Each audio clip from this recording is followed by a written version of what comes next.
Dito sa Pilipinas, naging liberal na ang ating mga employers insofar as pregnant women employees are concerned.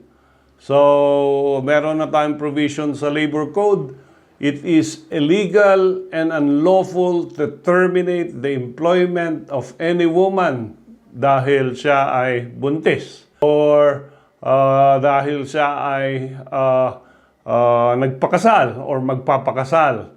Under Article 135 of the Labor Code, unlawful for any employer to deny any woman employee the benefits provided for by the Labor Code or to discharge any woman employed for purpose of preventing her from enjoying all the benefits. Ano ba yung benefits na pinag-uusapan dito? Yung maternity leave pay, yung SSS advance premium, etc.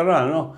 So, para lang hindi magbayad yung employer, pag in-inform mo sila na buntis ka, tatanggalin ka from employment. So, this is a fixed doctrine already, lalo na sa mga stewardess.